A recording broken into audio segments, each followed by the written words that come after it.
জাতীয় নাগরিক পার্টি এনসিপির রাজনীতিতে শুরু হয়েছে নতুন হিসাব নিকাশ। সামনে জাতীয় নির্বাচন, তাই কোন পথে যাবে এনসিপি, বিএনপি না জামায়াতের সঙ্গে, নাকি সম্পূর্ণ আলাদা কোনো জোটে?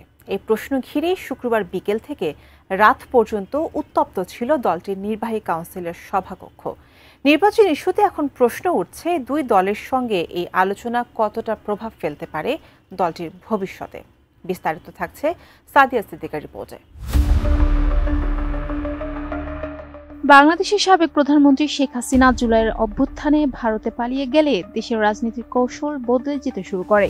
এরপর দেশের অন্তর্বর্তী সরকার নির্বাচনের সময় ঘোষণা করলে ব্যাপক পরিবর্তন আসে রাজনীতির ময়দানে। এরই ধারাবাহিকতায় জাতীয় নাগরিক পার্টি এনসিপির আসন্ন নির্বাচনকে সামনে রেখে বিএনপি নাকি জামায়াত কোন দলের সঙ্গে জোটে যাবে তাই নিয়ে হয়েছে এক বিস্তর আলোচনা সভা। সভায় একদল নেতা যুক্তি দিয়েছেন, জামায়াতের সঙ্গে জোটে গেলে এনসিপির ভাবমূর্তি ধর্মীয় ঘরানার দল হিসেবে চিহ্নিত হবে, যা দলের মধ্যপন্থী অবস্থানকে প্রশ্নবিদ্ধ করতে পারে। আবার অন্য একটি পক্ষ মনে করে, বিএনপির সঙ্গে সমঝোতা করলেও লাভের নিশ্চয়তা নেই।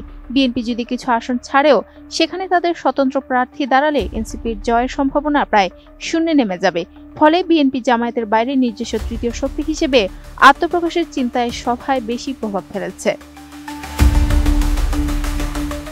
আমি বুঝি নির্মাণের শিল্প, সালাম স্টিল বোঝে ডিউরেবিলিটি। সালাম স্টিল, মোস্ট ডিউরেবল স্টিল।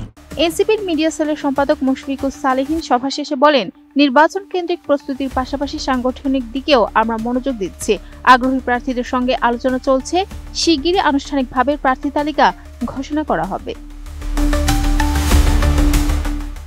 দলের এই তৎপরতার পেছনে রয়েছে সাম্প্রতিক কিছু রাজনৈতিক যোগাযোগ। গত সেপ্টেম্বরে জাতীয় সমন্বয় সভায় সিদ্ধান্ত হয়, অক্টোবরের মধ্যে জেলা, উপজেলা ও ইউনিয়ন পর্যায়ে আহ্বায়ক কমিটি গঠন করতে হবে। সেই ধারাবাহিকতায় এনসিপি এখন নতুন জোটের সম্ভাবনা খুঁজছে। গণতন্ত্র মঞ্চের 6 দল, গণসংহতি আন্দোলন, নাগরিক ঐক্য, বিপ্লবী ওয়ার্কার্স পার্টি, রাষ্ট্র সংস্কার আন্দোলন, জেএসডি ও ভাসানী জনশক্তি পার্টি ইতোমধ্যেই এনসিপির সঙ্গে ঘনিষ্ঠ আলোচনায় রয়েছে।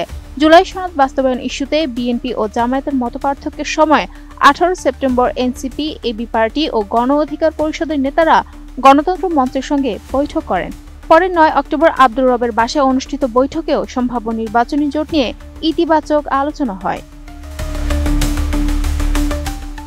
অন্যদিকে ইসলামপন্থী রাজনীতির সঙ্গেও দূরত্ব রাখেনি এনসিপি। 4 অক্টোবর কামরাঙ্গীর চরে বাংলাদেশ খেলাফত আন্দোলনের কার্যালয়ে বৈঠকে তারা জুলাই সনদ, সংসদের সংখ্যানুপাতিক প্রতিনিধিত্ব, আওয়ামী লীগের বিচার দাবি এবং 14 দলের কার্যক্রম স্থগিতের বিষয়ে ঐকমত্যে পৌঁছে। তবে সব হিসাব নিকাশের মাঝেও চূড়ান্ত সিদ্ধান্ত এখনো হয়নি।